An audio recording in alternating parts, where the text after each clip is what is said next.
All right, is everybody being seated? We're waiting on Dr. Johnson and a couple of other people.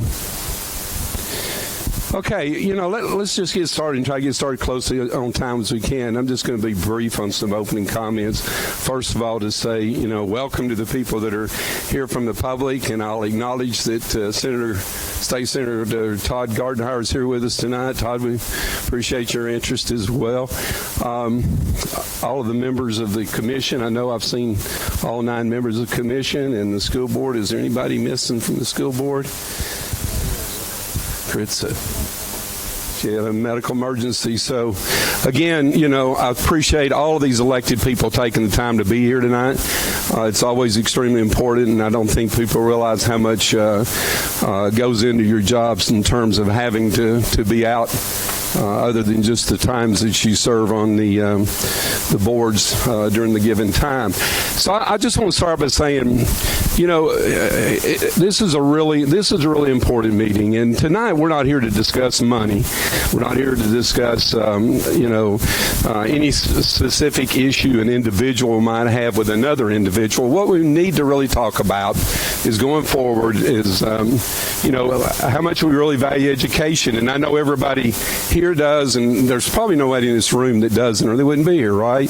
But what we feel like the citizens of this county do value education, and we're in a situation where we need to look at the things going forward that we can agree upon that need to get done, and not to be talking about financial part of it tonight, just the different issues as we work through some of these things that people think that we can agree upon that can be done. And I ask that all of us, I know we will, because we're all adults that are sitting up here, that we do it in a respectful manner.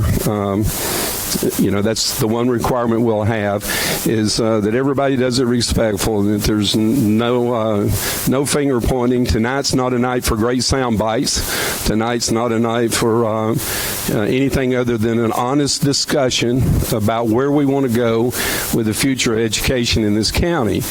And I know many of you here, like myself, believe it's, we've done a lot of great things here in Hamilton County, had a lot of successes, and the one thing that we're really lagging behind on is our public education, and we've made some real big inroads over the past year or so. But we need to talk tonight about where we want to go. And the reason I say this is because we're coming up on budgets. And, for the ones of us that do budgets, there's financial people in the room for both bodies of the government.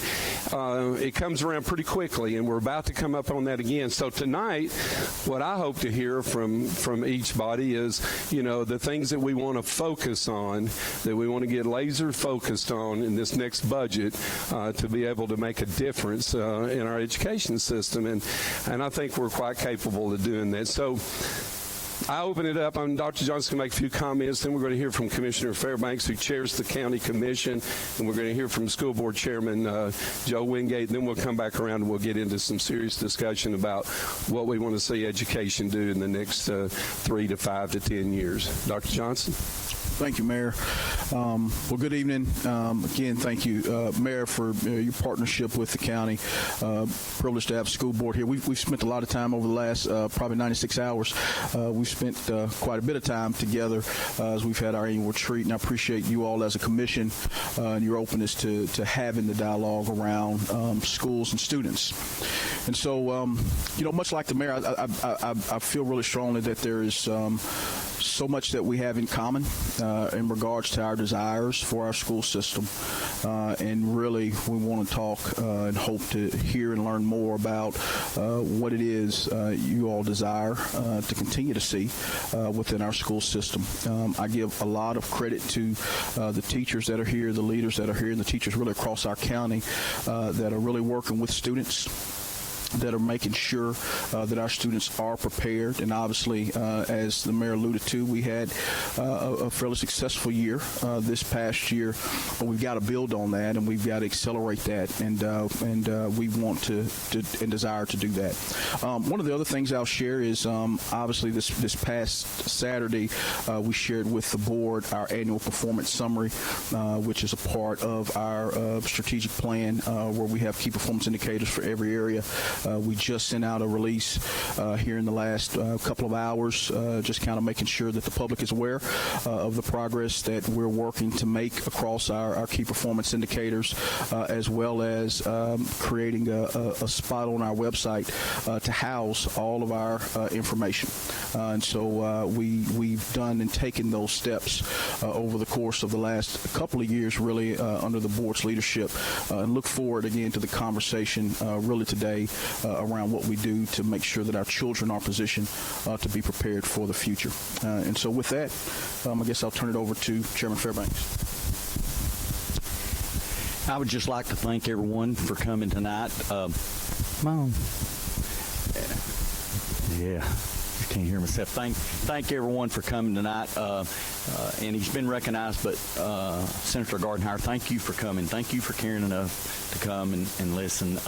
I appreciate all of our county commissioners being here, and the school board members. Thank y'all for coming and meeting with us. I had talked to, a couple of days before we got together, I had talked to Chairman Wingate, and we both agreed what we would like to see tonight is a positive dialogue of some of these ideas. I was asked when we were coming out of the commission meeting the other day, I was caught by one of the TV stations, and they asked me, they said, now what are you going to present? What's your agenda next Monday night? And I told them, I said, listen, I'm going mainly to listen. I want to hear what our school board members have to say, what their ideas are, and then maybe if we can give some positive input, we would. But me and Chairman Wingate both agreed that we would like to keep a positive attitude tonight and present some good ideas and see what we can work together on. And as it was mentioned earlier, I think what is good about us meeting early like this, when it gets closer to budget time, both of our bodies are tense, because that's a tense time when you're going through budgets and everything. So I like us getting together now where the pressure's not on as much with budget time and everything, and that we can share our ideas and see what we agree and what we disagree, because we disagree some, but let's keep it civil and not go for some sound bites, like the mayor said, not go for sound bites, because I might have been given this inadvertently, but if anybody goes for sound bites tonight, I've got one of these that I can put up that says I disagree. So I'm holding one of these. So with that, I'll turn it over to Chairman Wingate. Thank y'all for coming. Thank you, Commissioner Fairbanks. Well, I'm grateful to have this opportunity for dialogue tonight, and just kind of regarding how we're going to, how we can move our county in general forward, but then also continue the recent progress that we've seen with our school system. You know, as a board, the last couple of years, we've really focused our energies toward following the strategic plan that we've put together, and it was constructed around what we as a board and what the communities that we represent have identified as most valuable to the success of our students. And what we value, and everyone I think here at the table has a copy of that plan in front of them, what we value can be seen within its pages, whether it's workforce readiness or academic growth and achievement, trying to identify those areas that we want to focus on to try to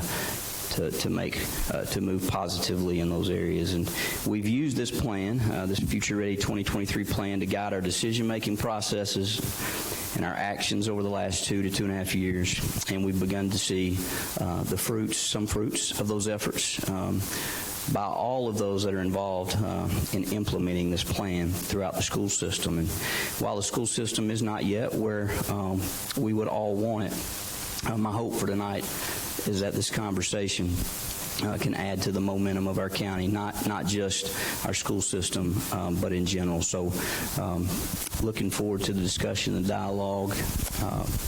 And with that, I think turn that back to Mayor Coppinger. Okay, and we're joined now. We have 9 commissioners, 9 school board members, so everyone's here. Just want to say something before I do turn it over, and I think we're going to start with Dr. Johnson going over some of the strategic plan, just in the different areas to see if there's some things that we can have some common agreement to. But I do want to say this because I think it's really important. It's something that's been on my mind since back in the spring. I grew up playing a lot of team sports, And I think we're all on the same team here in Hamilton County. We're all on the same team to be positive about our schools and to try to turn our schools in a positive direction. And I say that because I think really and truly tonight should be the beginning of us trying to create and cultivate a culture out there where people are starting to say positive things about our schools. Because all of the elected people you see that are here today, and I'll include Dr. Johnson in this group, and as well as the ones that are in the audience or anywhere else, it's incumbent upon all of us to be talking about the positive things that are going on in our schools. And I say that because I've been around here a long time, and for about 30 years, I mean, you always hear these comments made that are negative comments that are really misrepresenting our school system. So today, I hope is the beginning when we leave here of one thing that we do accomplish, that we agree that when we go out and we see our neighbors, we see our other elected officials, we talk about the good things. We've heard enough about the bad things, and they always get talked about and written about. But I think it's just as important. And Dr. Johnson had a great conversation with Chairman Fairbanks and Chairman Wingate Friday in my office, and we were talking about these kind of things, of how important it is that tonight is the beginning of not an argumentative conversation, but the things that we can agree upon, so that people, when they're talking about education in Hamilton County, we know how they do in Williamson County. Everybody's proud of, and they should be. But we're not that far behind Williamson County, so we need to make people in this county be proud of education so they'll be willing to support it. And again, supporting doesn't mean always financially. A lot of things we talk about tonight, I think, can be done without any additional funding. And we should do that when we can. But hopefully the takeaway tonight is going to be that we're going to start a new culture where people in this county are going to start talking positive. And it starts with all of the elected people. And I'll raise my hand and say, I haven't always been positive about it. And shame on me, but I've been around watching this for decades, literally, here in the county that I grew up in and I care deeply about, and I really care deeply about this education issue going forward. So we're on the same team. So let's start with that thought. We're all on the same team, and it's Hamilton County's Department of Education team that we're on to try to move this thing forward. With that, I want to give, obviously, Dr. Johnson an opportunity to talk about some of the strategic plan, and as some of these things come up, I think he's got a scriber where if there's things that we agree that we ought to be doing, that we can start there and say, okay, this is what going forward we ought to be thinking about doing. So I'm going to turn it over to you, Dr. Johnson. Yeah, so you've got before you the entire plan, but primarily, if you'll just kind of flip, it starts on page about 15, starts under the acceleration of student achievement. And there's 5 areas of focus. One is accelerating student achievement, future-ready students, great teachers and leaders, efficient and effective operations, and engaged community. And under each of those 5 areas, you'll see kind of what our key performance indicators are, as well as some goals that the board has outlined for us to continue to move the district forward. But I'd like to just start with accelerating student achievement. And under the area of accelerating student achievement, I'll give just a little bit of context so you don't feel the need to read page by page, even though I know you all will just read it all tonight. But under that area, just at a high level, some of the things we focused on are obviously the state standards, alignment of the assessment practices, really making sure that our teachers use the most impactful instructional practices. We talk about, when we talk about understanding the state standards, the deconstruction of the standard or the development of a clear learning target. And then lastly, we talk about closing the opportunity gap and making sure that access is available for all students. And so I think just under that, would just like to, understand better, and a board member can chime in, obviously county commission can chime in about what we value. And it doesn't have necessarily be what's on this page. It could be literally several of you have been on the board. In fact, I think 3 specifically have been on the school board and have dealt intimately with this work, and obviously our current board as well. But just what are the things that we value? And I'll throw one out. Early literacy in 3rd grade proficiency rates. That's something that we really, really value. I believe firmly myself. And so, as we look at what we do, in particular in kindergarten, first grade, second grade, we want to make sure that we continue to move the proficiency rate of students that are proficient based on the state assessment, based on the expectation at the national level, the NAEP, of students that are proficient in third grade. And frankly speaking, that's a statewide focus because, in those bands, we really outpace the state, but it mimics what other systems across the state look like. So I would throw that out there as an example of something that I really value and would love to hear from anybody, what you value. You value words like I know they didn't even have it I should have said that in front of you. If you don't talk into a microphone when they're live streaming, and then you don't get heard. But I mean, Dr. Johnson raises that question about the acceleration of our student achievement. Is there any specific issue? I mean, I just heard K through 3 on the literacy thing.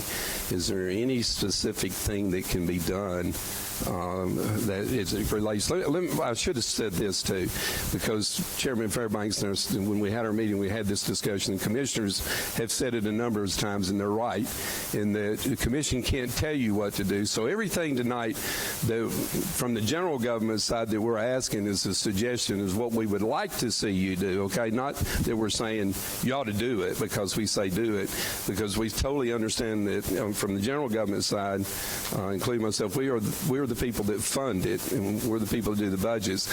So, again, it's not like, but we're in it together. As I said earlier, it is teamwork. So is there anything specific that to help the commissioners understand what you might like to see, and what does it look like to help K through 3 in literacy from people from education perspective?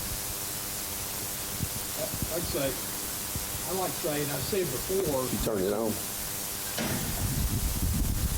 Mine doesn't have an on switch.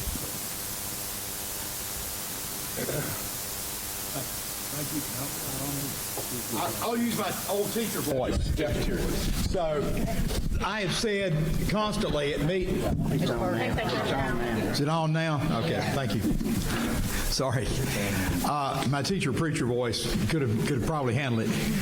I have said it multiple times at board meetings that K through 3, as well as 4 through 12, pre-K through 3, what the person that is most important is the classroom teacher with boots on the ground, working. And I see quite a few out here.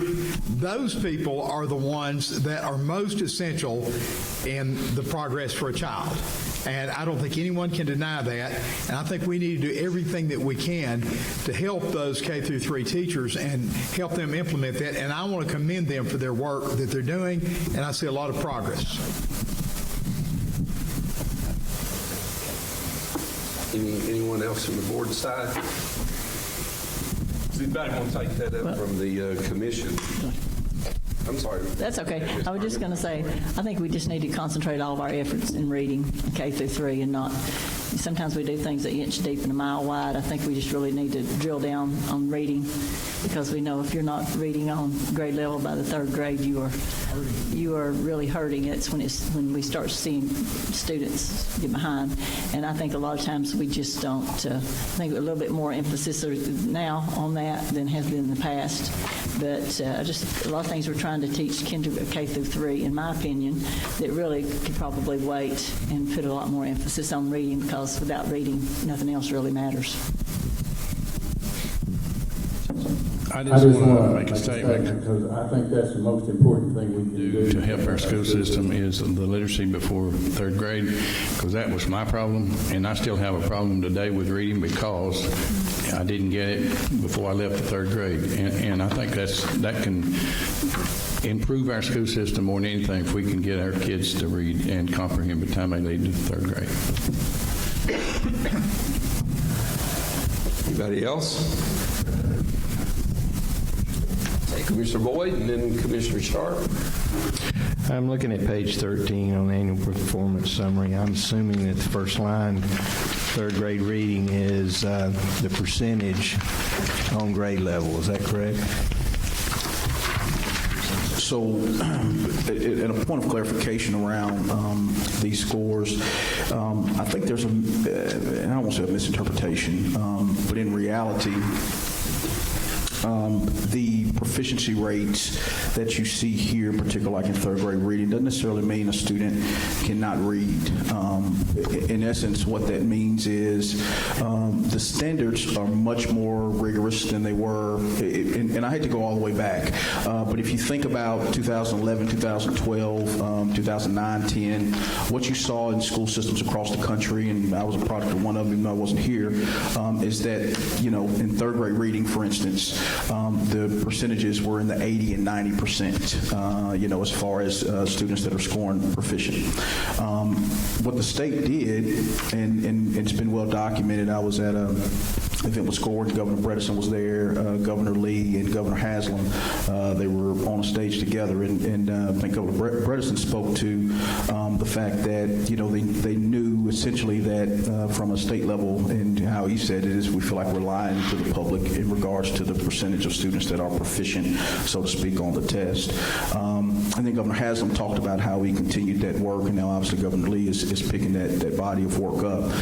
But this is a state assessment that is aligned to national standards, and so this doesn't necessarily mean that a student can't read, but what it does mean is based on that assessment in that moment in time that the proficiency rate isn't there. Also, the other thing I would share is that there are like 4 lanes that are looked at with the state assessment. One is advancing, one is on track, mastered, and then obviously the below and what have you, approaching and then below, and so this is our number in comparison to the national, the state level assessment. Correct.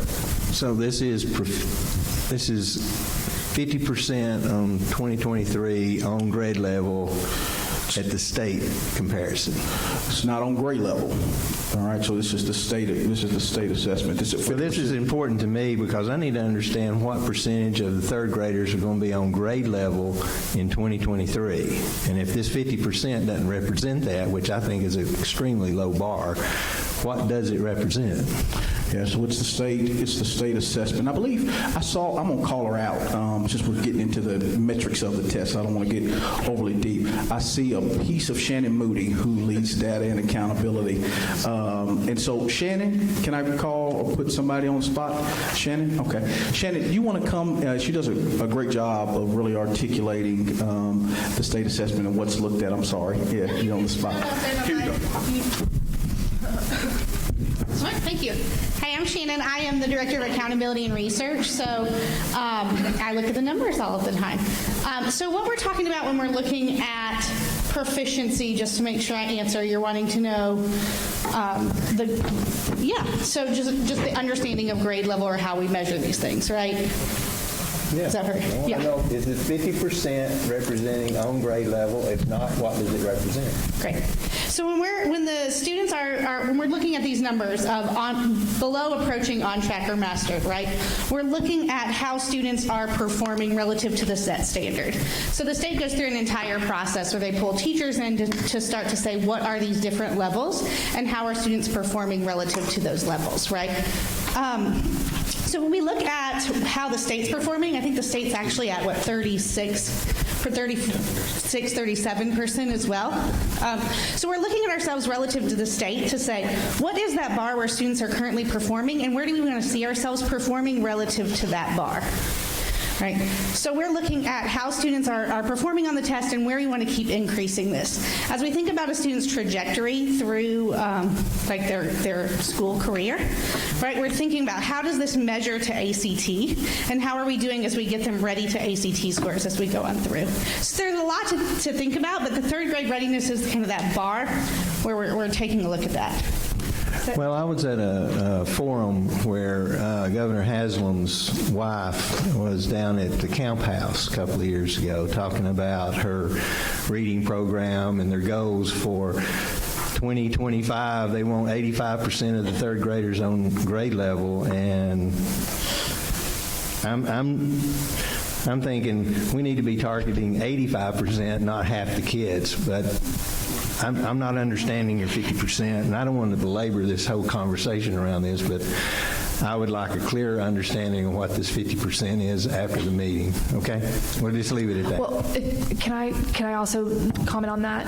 I think that what Commissioner Boyd is asking, just to simplify, and I understand why he's asking, because the general public doesn't quite understand, and that's okay, because even as a board member, it took me quite some time to understand these numbers. Do these numbers mean that only 36% of third graders in Hamilton County are reading on grade level?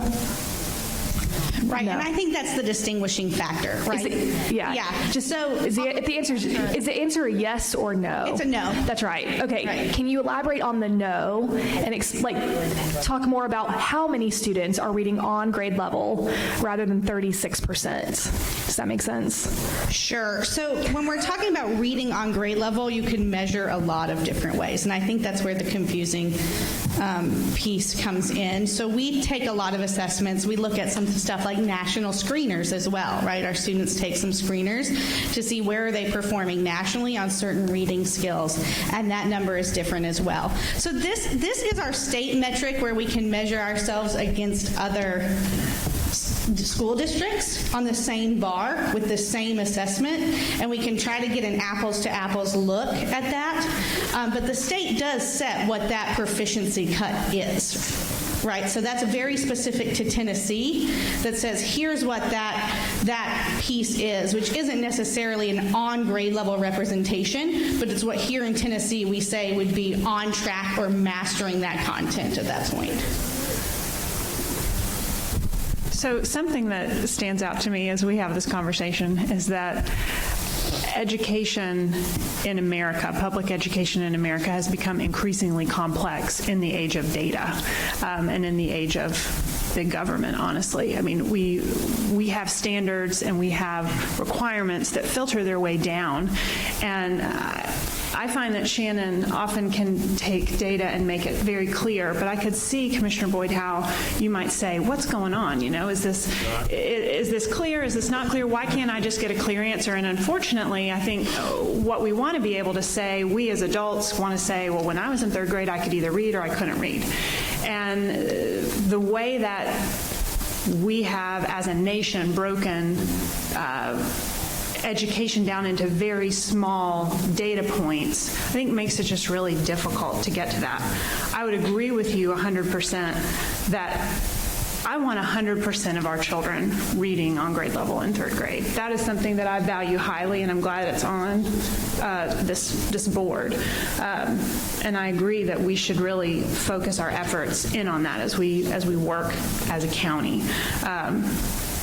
None of us are happy with 50%, but I think as we look at a large organization and you've got to move a needle, it's appropriate, I think, as a board member, to set Realistic goals. Realistic but difficult goals. And frankly, it's going to be hard. It really is requiring a full systems change with how we approach, how we teach, how we resource our teachers. So I think one thing I would add, Commissioner, that I think could help with this, because it's very nuanced, and even Shannon, who deals in numbers all day, and the only reason why I have context is I served as a chief academic officer before becoming a superintendent, and so I have enough of understanding to be extremely dangerous.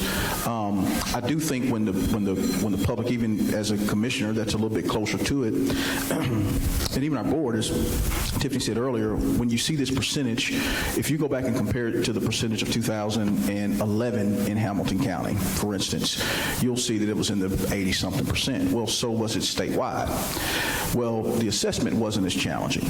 The standards weren't as challenging. Students weren't being expected to, and I've got elementary teachers over here, students weren't being expected to compare two pieces of text and pull out the central idea or theme from those pieces of text, right? And so the complexity of what we're asking students to do is much more difficult, which meant there is a reset. Now, I think to simplify this, and I think you bring up a very valid point, to simplify this, it may be helpful for us to include, and I would have to run this through the board, obviously, to get feedback on, but we could actually look at some of our screeners or some of the metrics that we use from our screeners, which would give you, I think, the number you're looking for as far as the grade level.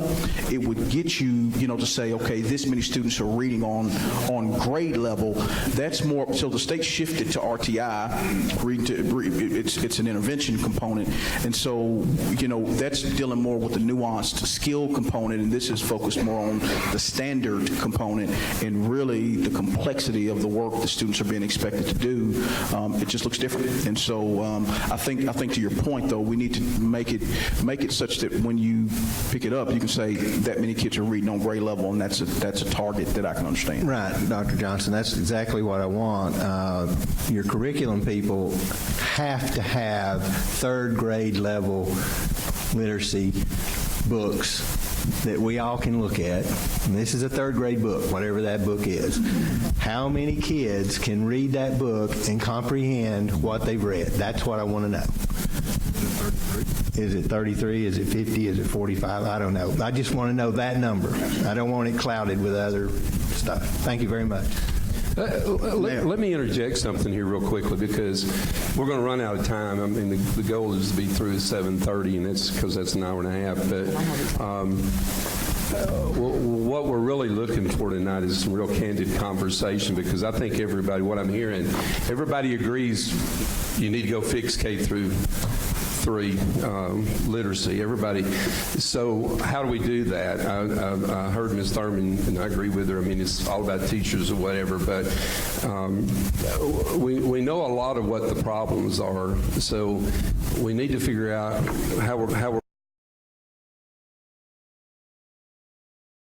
appreciate the fact that we can dig way down in the weeds on this information, but quite frankly, it's the Department of Education's responsibility to do that. And so how in general government do we fit in to be able, what is it that the ask would be to be able to reach that goal of the K through 3 literacy issue? Yeah, so one of the things we are doing this year, and we piloted, is we're piloting 2 different RLA resources. One is called CKLA, Core Knowledge, Language Arts, and the other is called EL, Expeditionary Learning.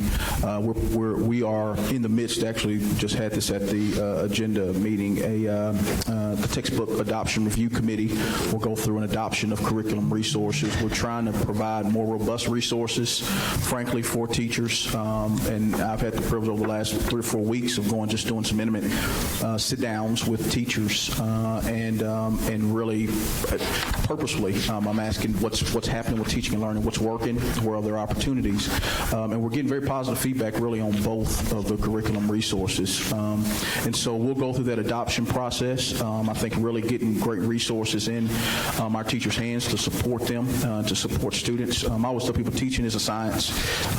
It is an absolute science, and so the more we can support teachers with it, and I'm glad we're having this conversation, because being on the other end of it as a former high school educator and a former high school administrator, by the time a student gets to high school, if they can't read, it's tough to teach them how to read when they get to high school. Even when they get to middle school, it's tough to teach them how to read. And so we really, I think, have to double down with the curriculum resources. There'll be an adoption this year, and the purchase, and I've heard from teachers really loud and clear, like we need to really, in school system-wide, invest in really the entire gamut of whatever we purchase. We need to make sure it's accessible for our teachers. So that's the number one thing. Commissioner Sharp, I think I'm going to say something. Yeah, but I took it. Okay. Actually, that addresses my question. My question is, what does raising these numbers actually look like in the classroom and in our school buildings, and how do we get there? So I think that you addressed it pretty well. Thank you. Thank you, Mayor. In an attempt to help the Commission understand the urgency of what we're doing, you are continuing to speak about Tennessee. If you look at us nationally, if you look at NEAP, N-E-A-P, and you look at our numbers, and if you were to translate them, would it say to us, we need to do a much better job? If I were to ask Shannon, if we were to plug in the Tennessee standards to the national standards, would it tell us, looking at the jobs of the 21st century, where are we? So Tennessee's in the middle of the pack as far as NAEP is concerned. Candidly speaking, that's quite a ways up from the bottom, really the bottom, where the state was. And that's why the conversation with Governor Bress and Governor Lee and Governor Haslam was really intriguing, because it was at the bottom.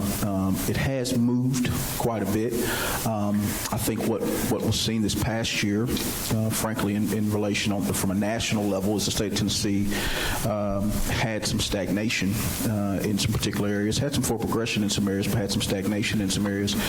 I think as a state, we don't want to be in the middle. I know that. I heard the commissioner say that, and obviously our governor.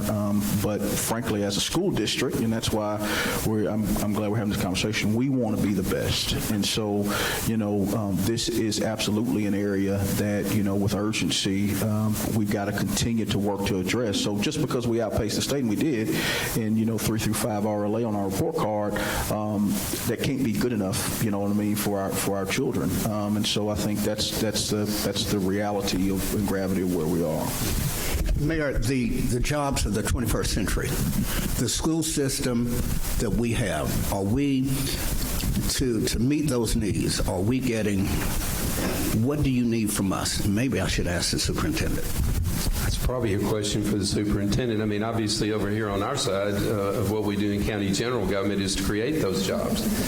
We've been very successful in doing so, and right now the workforce is not an issue, but if we continue along the success, obviously it's a good problem to have, but we're more and more reliant, and so are the people that, I had a meeting today with a company that's looking at creating 500 jobs and making a $500 million investment here, but that's one of the things that always comes up is about, can you provide us this workforce? And I'm comfortable in saying that we can. I think the Future Readies program that the board and the superintendent has created is a big plus. It helps us a lot with economic development, as you can imagine. But that's a great question that Commissioner Mackey poses is, where do you see it?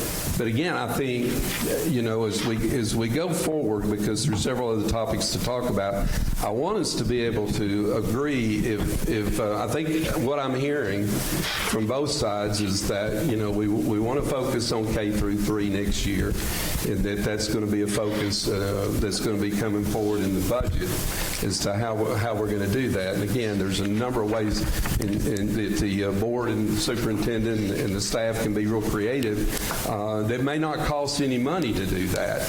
I don't want anybody to go away from here or thinking that this is a pitch for any money or anything. That's not what it is. It's a pitch for reality of how are we going to make our school system, the best that we can make it. And so is there anything you want to add to that, Dr. Johnson? No, I think the only other thing I would add, and it is a reality, and I just say this as a former educator, is the professional learning component. I think one of the things we have to continue to look at is, and I can speak to what some of my failures were in former roles. You give teachers the resource, but then the training that's needed to come behind it, and frankly, the T word that there's never enough of, the time to really be able to dig in it and delve in it and do the work. And so I think for us, and I know, Keith, we've done some of this work, but we've got to go even deeper with it.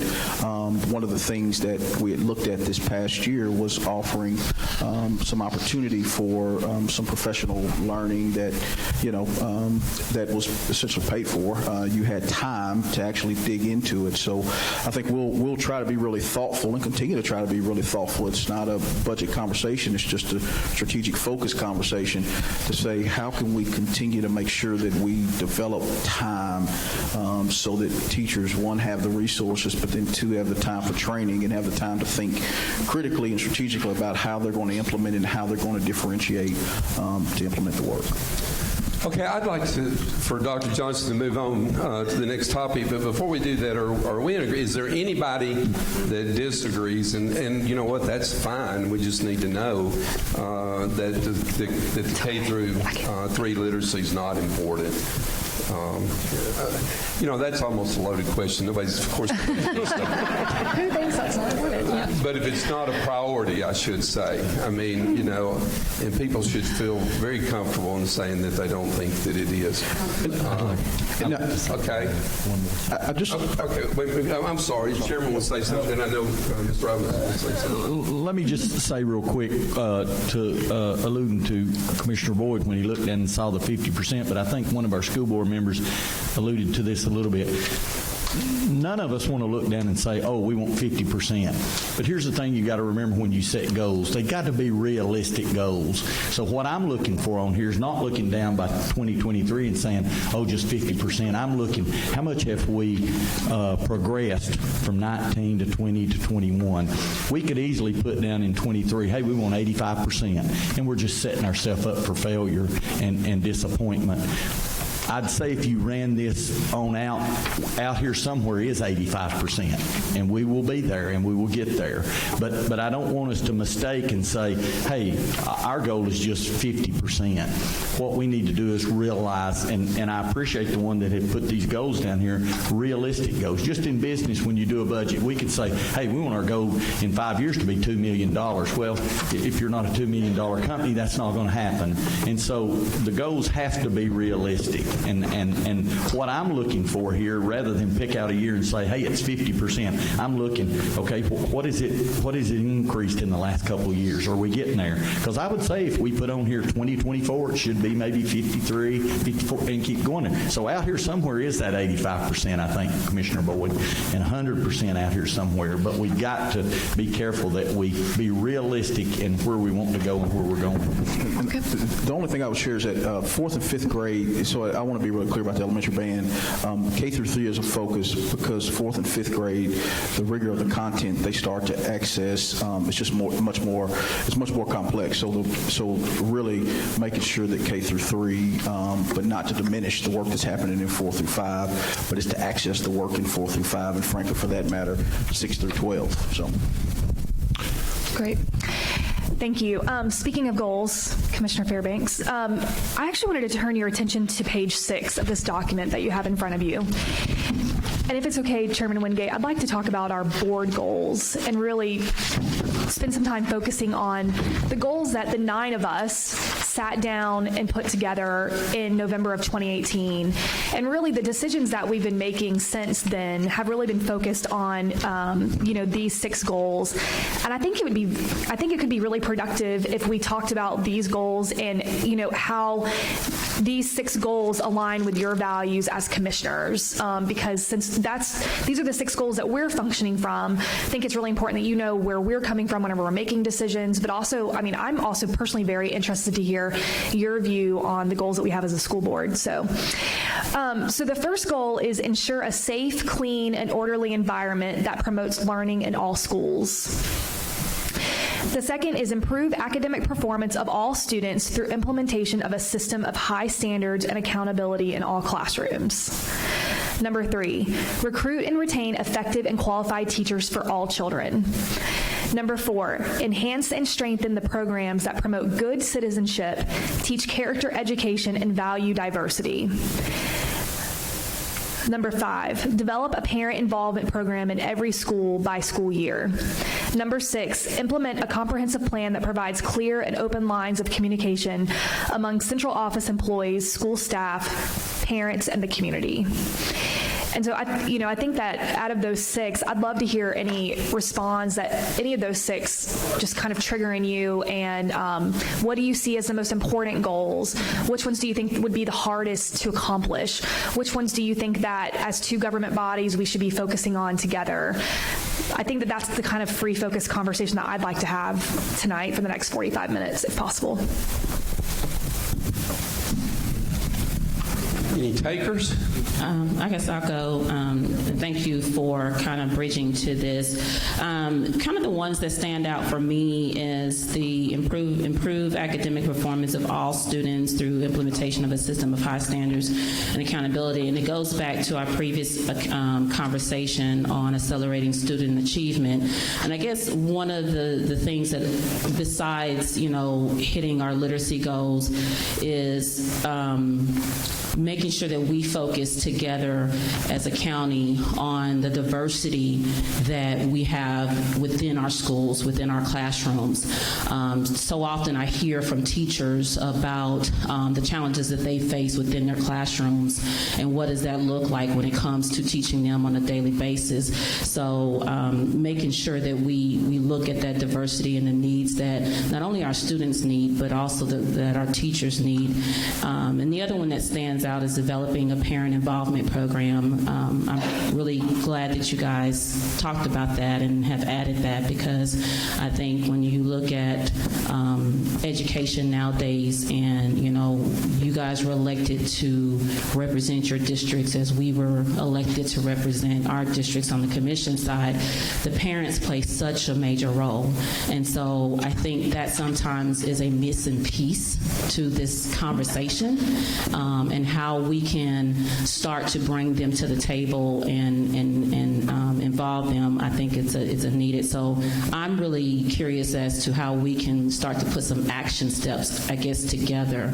And I guess before we leave here tonight, one of the questions that I came is, I don't want us, I guess, and I guess it's okay for me to say this, is, not letting this to be it. So how do we, I know each of us have a relationship with our respective school board member, but how do we continue this is, because we're not going to solve all this tonight, but how can we, from these goals that you guys have set, how can we continue to work on these to get some actionable steps to this? I'd just like to say, having been on the commission now year 2 and 12 years on the board of education, that the one thing, and I think it becomes a sticky matter, and I heard Senator Gardenhire bring it up about a definition of teachers, and the one thing that I've heard with this group is, if we appreciate everything, there's no question.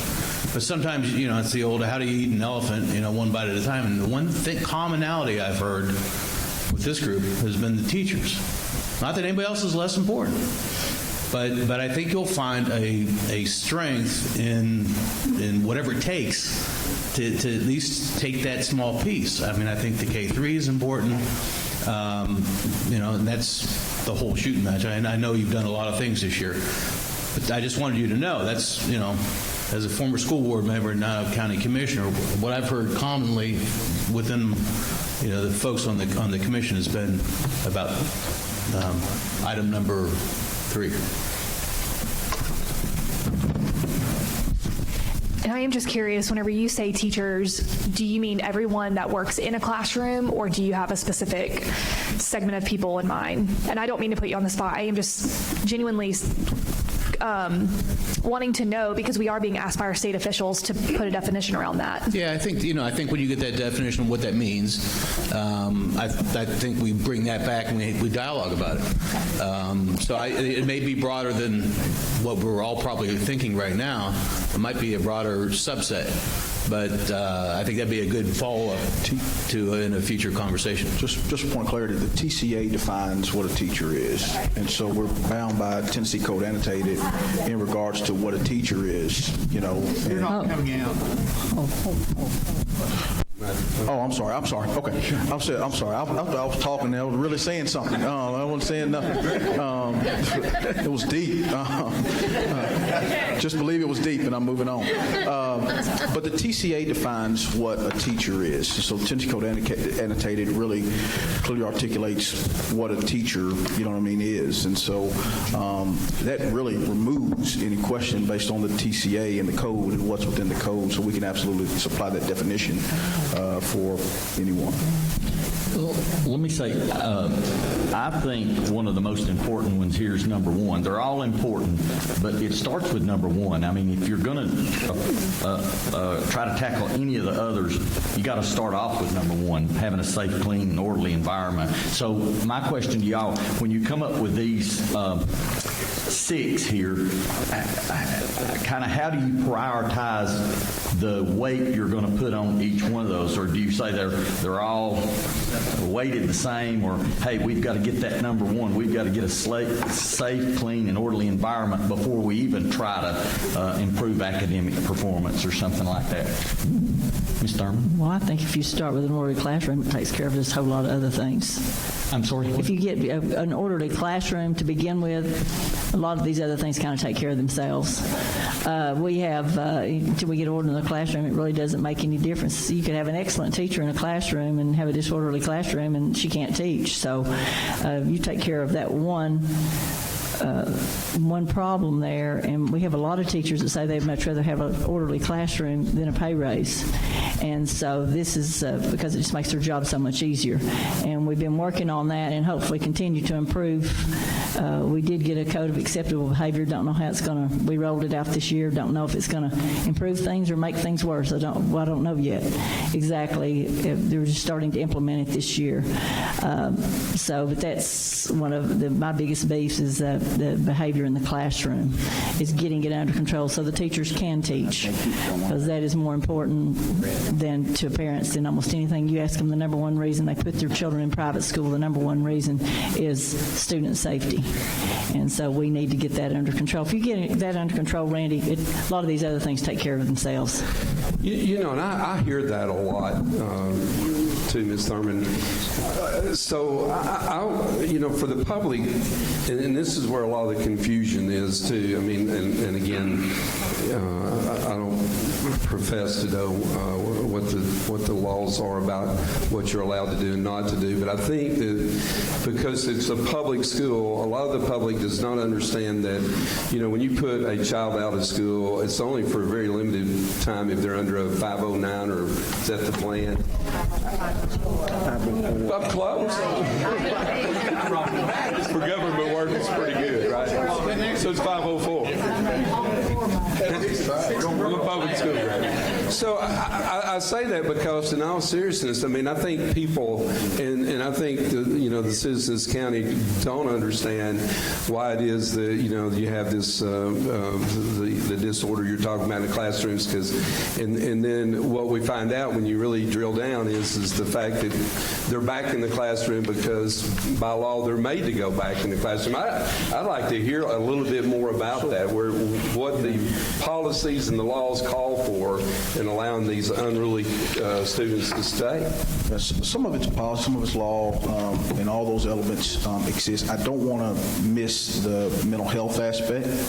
I think what I'm really seeing and observing and having conversations with our folks in the trenches is that students are entering with just so many different challenges, and it's complex. And the interesting thing, I think, that to note, and I'll go back to Commissioner Jeter's point earlier, is that it's not just our schools that are in the urban core that are struggling with the mental health component for students. It's, I mean, you name it. It's the suburbs. It's, it's Signal Mountain. It's East Brainerd. It's, I mean, you name it. And there are challenges that teachers are experiencing. And so I think that's the tough part, is when there's a mental health issue, and then, the only alternative you have is to, put the child out for a certain amount of days. And then you're struggling like, okay, is that the right thing to do? And so there will continue to be work. And so how long what we have to do, we will have to continue, and Rhonda chairs this area, we'll have to continue to refine our code of acceptable behavior. We have to continue to, one of the things I've heard from our teachers is, in particular, our new teachers, our first, second, and third year teachers, as they come into our system, we have to really double down and support those new teachers as they're coming in and as they're dealing with some of these challenging cases and situations. But, I mean, I'm seeing more and more, and Dr. Highland has been a 40-something year career educator, I'm seeing more and more that it's experienced teachers that are having challenges with dealing with some of the mental health components that exist. And so, I think we've got to really drill down into that. I know I had a chance to talk to Senator Gardenhire about some alternative school legislation that exists, and I believe they're going to take that up in the Assembly. So there's some things that, from that standpoint, that we just continue to work with our state legislative delegation, who's been very, very helpful in that way and always listening. But I think it's going to take us looking internally at our policies, us, working with our legislators and statewide around things that may be challenging us, but also to deal with just mental health. And I think Chairman Wingate and I were in and I'll let you share, we were in a training, was it Johnson? You want to share, Johnson? Yeah, just quickly, I went to, at our state school board convention, there were some breakout sessions, and one was Johnson City school system, and it was just interesting to hear this community. The superintendent was former principal, and he said, I was dealing with an average of about 118, 120 behavior referrals a week. And he said, here I am, I'm charged with being the instructional leader, and I can't get to that part of my job because of dealing with those things. And so they implemented in Johnson City Schools just a multi-tiered approach that was a partnership between the Johnson City school system, juvenile court, the police department there, and then their health care provider for the county. I believe they were Frontier Health, but and they called it a mental health clinic in every school. And he said, not actually a mental health clinic, but he just said, look, it started with a grant, and they were able to follow that with some data just to try to keep up with whether or not it was being successful. And that, when the grant ran out, they were sitting there going, hey, what are we going to do? I mean, he said we saw behavioral referrals go down into the 20s a week. And again, multi-tiered approach, maybe just grabbing a student coming off the bus. Obviously, it's already been a bad morning, and someone there's able to, whether it's just a 15-minute break or maybe an hour, whatever it is, and then they're back in the classroom, or if it's more severe, that they've gone through some different steps. But it was just interesting to hear him say that when the grant ran out, that they said, this is so valuable that we need to find a way to continue this, and that their city council, after hearing the presentation, seeing the data, that that they were able to help them continue that. And so again, it is a need. We've got to find a way to help our teachers do what they're trained to do, which is teach, and not deal with so much of the other issues that they have to deal with in the classroom. And so that is a struggle. It's a struggle for us as a school board. It's going to be a struggle for us as a county, and we're not any different than anywhere else in the South or in the nation right now. It's just what students are bringing to the schoolhouse is much different than what they were bringing when most of us were in school, and even when I started my career as a teacher. So, Mr. Smith. Yes, thank you. While we're on the topic of providing a safe and orderly environment for students to learn in, my question is for the superintendent, how closely are you working, I assume very closely, with the sheriff in retaining and recruiting SROs for our schools? I've been very concerned about this. I know that I don't want to say publicly, here's a school without an SRO, but there's a school in particular in our district that I'm very concerned because there's not an SRO, and what strides are being made to putting SROs in every school, because I think that we need them in every school. And I was really hoping that the efforts to recruit qualified individuals would be a lot easier, since they did get a significant increase this year in pay, and we were hoping that we would, see him have a little bit more success. So what's happening in the short term till we get the SRO? In the short term, we just hired a student safety coordinator that will work in between obviously the district and the sheriff's department, but really we're primarily with our schools around what they can do at the building level to ensure that we're doing all we can to make sure schools are safe. The board, I guess it was 2 months ago now, approved for us to take $2,000 to add on as a sign-on bonus for interested SROs, and worked collaboratively with Sheriff Hammond on that to make sure it was something that was amenable that would work for them. and just continuing to try to get it where it needs to be. We are definitely. The county is down SROs. I think he struggles with, and he would share this, so I don't want to speak for him. He can speak to it much better than I, but just our conversation, I think things he shared is their challenges are the same as ours are, maybe in an area like special education. You've got a pretty vibrant economy right now, and as people are making decisions about jobs, I think that's proved to be quite the challenge.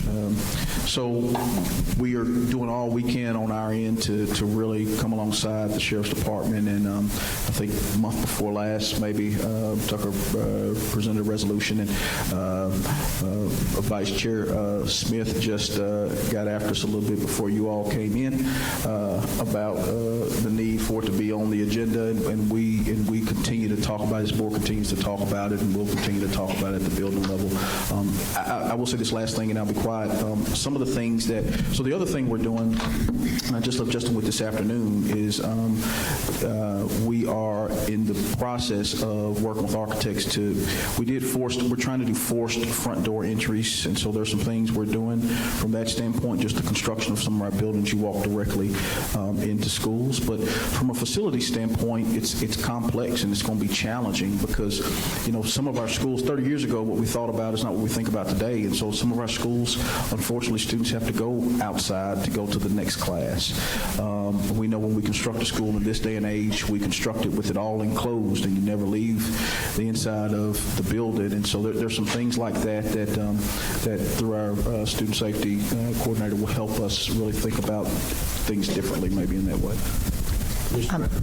Yeah, I'd just like to follow up on what Joe Wingate said. Sorry, Joe Smith. About opiates and drug, all the issues that are going on. I had lunch with the CEO of Children's Hospital the day before Thanksgiving, and he started telling me just from a medical perspective, not from a school's perspective or county, but just a medical, and about the issues. I said, it'd be great if you came, because you're not schools, you're not county, you're an independent healthcare company that's dealing with this day in and day out that could give another perspective on the issues that we're facing, and I'm sure that the schools are facing. But as a community, it's not just a Helmsley County issue. It's state, it's national. I'm sure it's international. So, but I think if we could maybe the next meeting for 30 minutes let them do a presentation with maybe a couple of the clinical people, maybe that would open our eyes a little bit more. Dr. David Buck, too, we sat on a panel with him about mental illness. I think if you were going to have speakers, I think the two of them would be excellent people to listen to about, the mental health issues that we have in this county, really in this country. But it's worth looking at. Commissioner Sharp. Yeah, thank you, Mayor. This is an interesting topic and one that was somewhat contentious over the course of the past year. I know a couple of years ago, I guess it was at this point in time, that Dr. Johnson, your listening tour around the district, which I tried to make it to quite a few of those. And, one of the common themes in those meetings was safety in our schools and the presence of SROs, yes, of course, but also this social and emotional support aspect of, the old adage, an ounce of prevention's worth a pound of cure, I suppose, right? So, and it seemed, at least from my perspective as I've watched, that the social and emotional support aspect tend to rise to the top of the conversation and frankly, in all of the meetings that I attended. And there seemed to be, this past year, a significant amount of debate, possibly not in these bodies, but in our community, about whether or not that aspect of learning for children is something that should be done in our schools. I personally feel that the adage of cure and prevention is accurate, but I think it's important that we all here together to really think about that. And as something that is desired by our community, potentially, right, from the input that we've received, and maybe just talk about it a little more. I want to go back. I really appreciated Commissioner Fairbanks' comment about had we as a board graded these 1 through 6 under these goals, and you pointed out the importance of a safe environment. And a few minutes ago, we talked about K through 3 and literacy, and so I don't know that we ever had a discussion about, well, this is the most important, and this comes next, and this comes next. I think they're all important.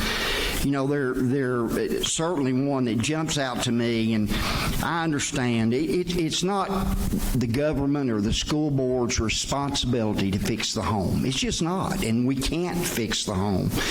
But it's so valuable that, you know, learning starts in the womb.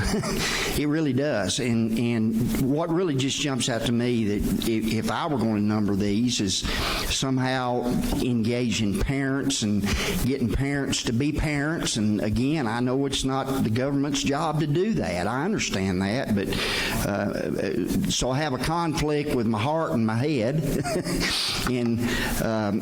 But maybe that's a conversation that we can have together and figure out a way to engage the community and help parents. And because again, I have for years seen kids that are in the 7th and 8th grade that can't read a 2-syllable word. And I spent 25 years in my first career, and now in my second career, I'm seeing people in jail every day, and they can't read a 2-syllable word. And so it's vitally important that somehow we figure out a way, and it's not government's job, to get parents to be parents and to assist them in being parents and start learning in the womb. So I think Commissioner Fairbanks' question is a great question. And we didn't number these, Randy. I don't recall that we did because we saw them as equally important. But from where Joe Smith sits, if I had to number one, that would be where it would be for me. So let me ask a quick question going back. When I asked that question initially, Ms. Thurman said, which I tend to agree, we've got to get it under control. And then the rest of the discussion, we've heard some problems that are there, and then I've seen a lot of green cards go up. So my final question now is, with all these problems and with the state saying there's some things you can't do and some things you can do, can we get it under control? Is it possible to get it under control? Or are we going to say, gosh, we need it under control, but we've got our hands tied here and hands tied there, and it can't be done? I think, Ms. Thurman, I heard him say you were over a committee that's... Yes, we're working on it. We've been talking with Senator Gardenhire. We talked about it with him and with Bo and with some of the things at the state level, trying to clear up some verbiage in some of the policies or some of the state law, I guess. Some things that kind of tie our hands because the law is interpreted differently by different people, and they're trying to hone in on some of the language as far as putting suspended students back in school. They say we have to educate them, but where we have to educate them, that's where the rub comes in. We may need another alternative school, or maybe get another form of discipline for these students to get them out of the classroom. But we're working with the state on that, and the state is going to be taking this up. And so, but that's one of the problems that we have. But we have to get it. We don't have a choice. We have to fix this, and if we have to, have a full standing alternative school, it's something even more than a Washington alternative school. Put you in there, and you have to go to school there all year instead of just for the time that you're suspended or whatever. We're going to have to do something. We have to fix it. The school system just demands it, and the teachers demand it. We have to fix it. I had 2 or 3 questions, if I could, for the commission, and I don't mean this in a negative way at all. I hope it's not taken that way. I had 2 or 3 that I had. What are your priorities? What do you all think? That's one. Another is, what can we, the superintendent and the board, do to earn more trust from you, which I'd like to see. Another is, could we meet later while the budget is being designed to get input from you guys? I mean, I'd like to see that, and not right now, but I mean, as it's being designed. And could we sit with the commission to talk about physical plant needs and what you guys think we can do without tearing up the budget? That's just some ideas that I had that I'd like some input from you guys. I would appreciate that. Any of those you'd like to tackle? Take the easiest one first. I gave you my answer to start with. If fix literacy by the time they leave the 3rd grade, and you'll do more good for the school system than anything else you can do. I agree with you. I agree with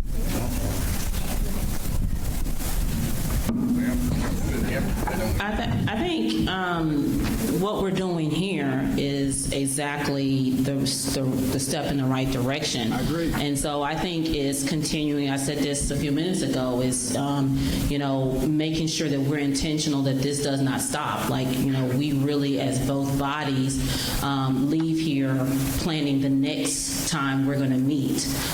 So that for me is what I would like to see as a goal for us on our side as a commission, is that we be intentional to reach back out to the school board to say we want to meet, we're ready to meet. We had a great conversation tonight. Let's continue this conversation. Let's move on. There were certain things that were brought up, that were addressed. We need to continue that conversation. The other thing is, I definitely agree with you that during budget season, it doesn't need to be us and you guys over there. I kind of don't even like this setup, if I'm honest speaking tonight, that you guys are way over there and we're over here. But that even during the budget season, that we're meeting periodically to have those candid conversations on certain things that are important and that are coming up, especially within our schools, and that you guys are dealing with. And simply because, I know that it has come up quite often in our meetings that we can't tell you guys, how to spend the money and things like that. But I think it's certainly important that as the commissioners that represent our districts, we're out there in the community, we're hearing things as you guys are, that we're having those candid conversations. Because if I'm being frank, the only way that we're going to improve and move the needle forward is that we're having those conversations throughout the process and not just one time here and one time there. I want to jump in on that and say that, Joe and I, we talk every week, whether it's budget season or not budget season. And we talk more than once a week about matters that affect our district. And so whether we all get together and you have the spotlights of the TV and the camera and the crowd, sometimes you get things done a little, you can be a little more frank when you have those private conversations like Joe and I have had many times about the budget, which I think was helpful, to look at things. So we're having those conversations. Like Jenny has been emailing me, hey, I want to get together and have coffee. We're going to do that next week. So those are important conversations, I think, to have. But I wanted to go back a little bit, and it goes along with these 6 things, and I appreciate you highlighting those things, Tiffany. But Dr. Johnson, I wanted to ask this question, because when you think about reading and the question that Mr. Boyd started off with about the 33, I'm still kind of lost on that. I think the average person in Hamilton County would just like to know how many people can read on a 3rd grade level that are in our public schools. And I'm assuming the answer is 33%. What would be just a layman's answer? Yeah. So here's what we'll do. And then I want to get to my question. Go ahead. Yeah. So as the next step, what we'll do is we'll pull our screener data and we'll share what that percentage is, because that's going to give you a more accurate depiction of actually how many folks can read on grade level. This is a state assessment, and so we're trying to mix 2 different. I understand. I just think the average layperson. And my question is really this for you. I think in the state, and I don't think we'll ever get to 85. I appreciate Chairman Fairbanks, what he was saying, down the road. I get that 100%. But I don't think we'll ever get to that realistically because not everybody's motivated to learn. And not everybody's motivated to have their children to learn that are there. But here's my question for you. When I think about higher education in the state of Tennessee, with what Governor Haslam did with the last dollar scholarship at like Chattanooga State and all across the state, that if you're 18 years old and you got a high school diploma, you want to go back to school, the opportunity is there for you to get some type of certificate, associate's degree, if you're motivated. If you're motivated, there's that opportunity for you if you're a high school graduate, correct? So my question is this. If there are students in Hamilton County and there are parents in Hamilton County that are motivated individuals, are there any students that are not given the opportunity to get the quality education where they're on that third grade level, where they're making those progress? Or is that something, do we have pockets in our county where parents are motivated and the kids are motivated to get that good quality education that they are impeded from getting that? It'd be my opinion, no. I don't know, what you're hearing. So, and I'll speak from the context of a father of a 8-year-old versus being superintendent. I'm proud that my son is in Hamilton County Schools. He's getting a fabulous education. I've got to work with him to discipline him around taking time to read every single day. We're working on that. It doesn't help when Dad gets home at 8 o'clock at night on a regular basis to hold him accountable. But I think what you have, just as you've had for the last 100 years in public education, is you've got diversity in home lives, you've got diversity in needs, and so it looks different. The levels of support that a parent may plug in, the support that's actually around a child. I was dealing with a situation today where literally a child was going off, but the issue really, we think the root cause is this child's in DCS custody, and the family he was staying with is now doesn't want to deal with the child anymore. And that's fine. I understand that, but that's probably going to cause that kid to have a little bit of a rough day on that particular day. And so what does the teacher do when that child comes to the classroom, and how do we navigate that? So you have pockets of that across the system. One of the things, and I know we always talk about, and I'll share this, we always talk about what we're trying to do for Urban Core, et cetera, what we're trying to do for Opportunity Zone, et cetera, but some of the things that we don't talk as much about that we need to own talking about is the acceleration of AP courses, doing things like putting a middle year program in at Signal Mountain Middle High because it's an IB school, doing things like putting accelerating really the IB program that's at Udawa High School, really doing some things. So it's about capturing all the learners across the continuum and making sure that you're pushing and challenging every single one of them. And so that push and that challenge looks different.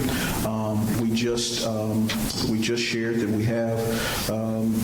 we've expanded our choices, something like 58 choices when you count Future Ready Institutes and you count magnet schools and you count open enrollment and you count all those options that are readily available. And so we want to give parents choice and give them an opportunity to plug in to the school that fits their need and needs of their student best. So we've got some, I hate to call them boutique, but we've got some specific types of programs for those types of students. So I don't think that's the case. On any given day, in any given classroom, across any school in Hamilton County, you can find a student having a bad moment. You know what I mean? And that's just the nature of public education because we're educating every single student. Well, thank you for those comments because that leads right into what we talk about workforce development, and all of those programs positions Hamilton County in a good place for our young people because, again, whether it's dual enrollment or whether they're going for a certificate or whatever it is that you're doing with the Future Readies as well. I mean, that workforce is stuff that's really important. One thing I'd like to get cleared up tonight, and I'm sure commissioners are hearing about it, and school board members, please tell me at the end of the day that who's it?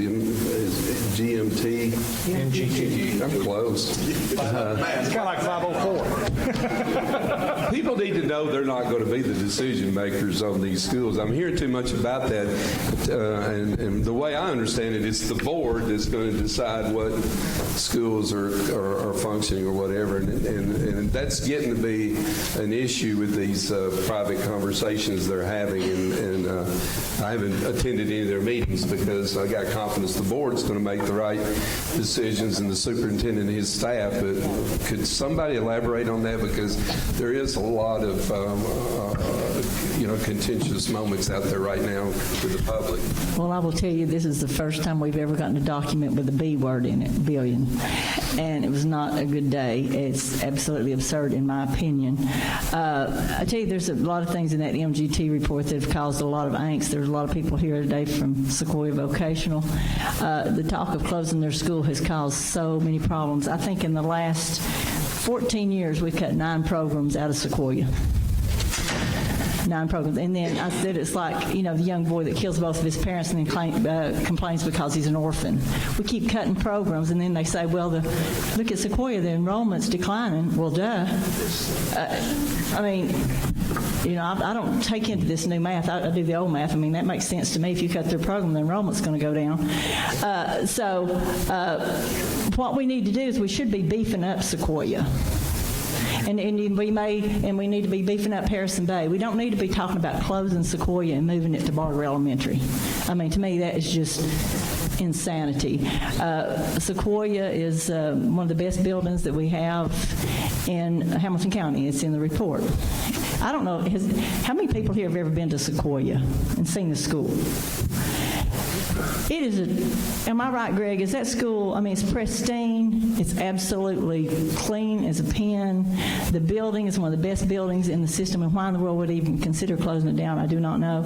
It's right off the freeway, right off of 27. You can get off and get there in a hurry. It beats the heck out of going down Brainerd Road. I just think that there's a lot of things in this report. If they had had more input from the board on the front end, we wouldn't be where we are now. The very idea that you're talking about closing Lookout Mountain Elementary and going to take the kids up and down that mountain every day, people in Hamilton County would know better. It's just not going to happen. But there's a lot of things in that report that have caused a lot of people a lot of heartburn for no good reason, in my opinion. Yes, the board will make the final decision on that, but I think we need to make Sequoia Vocational the vocational mecca of Hamilton County. There's a lot of property there. We can do whatever we want to on that property. There's no sense in tearing down a perfectly good building just to build another one. It's just crazy, in my opinion. And my opinion is the only one I have, by the way. Everybody else can have their own. Nobody else may not want my opinion, but it's mine. And like I said, I knew when we started this mess what it was going to be. It always is. People from Hamilton County need to be making these decisions. We know the principals, we know the teachers, we know the facilities. We should have been making these decisions ourselves from the beginning like we always have. That's my opinion. I want to follow up with, Ms. Thurman, what you're asking, because to what the mayor was asking, I think, and I think the public would like to know, when do you think, Dr. Johnson, that you guys will bring something to the school board and hence to the commission with regard to facilities? I know it's not going to be the whole banana. So let's talk on timeline a little bit to give some context, and I'm going to be very transparent in this conversation. The number that's been floated around capital is $200 million. It's been floated around as a number for over a decade. Candidly speaking, that number is significantly more than that. Whether that's a comfortable conversation or not, it is significantly more than that. And I am an absolute firm believer that children should go into learning environments that are exceptional. And we just need to make sure that we continue to move towards that direction. Now, with that said, you all as a commission, I give you all a ton of credit because within, I don't know, I've maybe been here, I don't know if I found a place to live yet, and you all had approved the building of some schools. And so that's very helpful. But there's just a lot of work to do to go back and address deferred maintenance that exists. And y'all know the history better than me because you're from here. You had 2 school systems that merged, and you've got 20 years of problems before that to compound on 20 years. So their process is simply this, that this initial sharing that they did or rendering is simply the numbers. It was so one of the things, and I had the gift of having the mayor convened a budget working group, and one of their recommendations was to develop a base closing commission, essentially, and to close some schools. We're about 7.5 million square feet. Our average building age is 40 years old, and over the past 15 years or so, we've budgeted about $3 million for deferred maintenance. Sat with a developer recently, and he said, you mean y'all budget $3 per square foot? And we said, no, 50 cents about a square foot. And so we're about $20 million below what we probably should have been and should be investing in the recurring deferred maintenance needs that exist. So they will, they presented on data. One, they've heard really loudly, I think, what the community feels. They're taking all that information back to go back and make edits. They'll come back to the board and present an updated version based on the feedback and tweaks. Then they'll go back out to the community. They'll listen again, and they'll go back and make some more tweaks, and then they'll come forward in early March with a finalized report of the facility. So that's kind of the timeline. Do you have anything to? Yeah, you pretty much covered what I was going to say, but I think talking with Brian, once we get that final report, that's not the end-all, be-all, and I think this board is committed to having more community meetings, and that final plan is not going to be, maybe what we act on it. We'll definitely take it to the community because like Rhonda said, they might just be looking more at numbers and not weighing them both, community versus numbers. So I think that's our job. We paid them to do a task, and they're coming in and looking at it from an effective operation standpoint. Like Dr. Johnson said, we do have 78 schools. We have schools with 200 kids in them, schools with 1,200 kids in them. And how do we become more effective? Because then again, I think whatever page it is, our efficient operations, work orders, that kind of stuff, that all comes back to student success.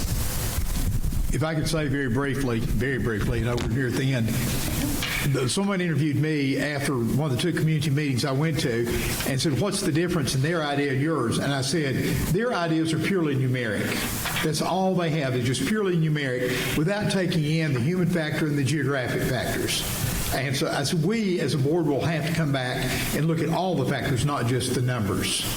And so that's what we'll do. But I will say, I want to add to what Ms. Thurman said about the vocational schools. I'm a strong proponent of vocational education to meet the workforce needs. And a lot of the young people are not college-bound, and they want to work with their hands. And I would not be adverse to having, in addition to Harrison Bay and Sequoia, also have one on Brainerd Road. I would love to see that, so that all the children of our county could have vocational education. Thank you. Okay, we're nearing the end, and there's something I want to, as you were talking, that I thought the public, sometimes to talk about the investments that's made, the capital investments in our schools, and I think in fairness, it's kind of frustrating if you're on the general government side of this issue, because there's been well over, just in my tenure, and looking back when I first came on the commission in 2006, the numbers of school projects and the schools that have been built, it's really incredible if you look at the amount of money. And that's why when you look at these reports and you see that there's 79 schools or whatever, when working groups look at them, independent people look at them, and you hear people say, run it like a business, right? We hear that all the time. And they want to run it like a business until their school's going to be closed. And then they say, no. I want my... So, that's the challenge the commission has all the time. You can't have it both ways. And I haven't had the experience to serve on the commission for 4 years. I know there's been a big commitment to the capital needs of the school system, and you look at our debt, it'll show you that. But we've been in a really good opportune time because it's been really cheap, and our finance people deserve a lot of credit. Made some really wise decisions on borrowing the money at the right time to be able to do these projects. And so, again, I don't. Sometimes, and I know the commission gets tired of hearing it, but you go to the public and they're like they don't think you're investing any money. There's been a lot of money invested in capital projects. Now, you can argue about the operations side, but on the capital side of it, I think general government, particularly the commission, stepped up time and time again to help build buildings, to build additions, to do some of these athletic facilities. Okay, so we're towards the end. I'm going to wrap this up. One of the things I'd hoped for tonight was that we would have some real issues up there and some real agreement about some of the things we thought we could change, and it didn't really go exactly the way that I had hoped it'd go in terms of being able to give us an opportunity as we look at the next budget and where we would be. Obviously the conversation needs to continue. But, the one thing I hope, and what I said on the front end, is I hope all of us as elected people can go back out to the communities and let people see that we are working as a team to try to resolve some really serious issues. We didn't even really talk that much about the deferred maintenance issues that we got in front of us. We talked about, like I said, you got a consultant out there that's talking some issues, and I would prefer, it was much easier. Nobody wanted to see Falling Water, for example, go away, and nobody wanted to see, that lived in that community, nobody wanted to see Gansville Valley, but it was a lot easier for that transition when you built a new school and they had the opportunity to go there for something new. It's like a little bit more difficult, and I would just say to my friends on the school board, if you're taking something away from them and not offering anything, and so that's where the real challenge comes in for the commission, going forward for the ability to fund that, particularly those capital projects that come up. So, in closing, unless you want to say something else, I want to thank all the commissioners, all the school board members. I know you had other places you could be, and you certainly realized how important it is to be here and to have this discussion, this conversation. A special thank you to both chairs for taking the time to sit down with us last week and again tonight. And people should take a lot of comfort in knowing that people really do care about this issue. Commissioners really care about it. The public really cares deeply about it, and they're expecting all of us to come up with a solution that's going to not only make it better. We didn't talk that much about teachers. It was brought up about having effective and efficient teachers and competitiveness or whatever. I mean, some of these things got to be talked about in a more serious tone going forward. But I thank everyone tonight for not mentioning money. We get too caught up in, I'm the only one that's mentioned money tonight.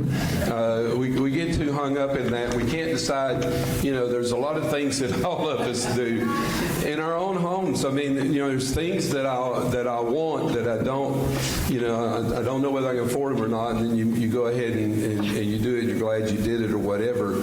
So, I mean, going forward, I think as the two bodies in the budget's going to be here faster than you know it. And maybe it will be helpful to sit down and have that discussion at budget time before the school board sends a budget over, to have another discussion and say this is what we're looking at doing, and again to do it in a really professional manner like I've seen tonight. So again, we're signing off and saying thank you, and thank you to all the participants here tonight. Thank you. Where's to assist you.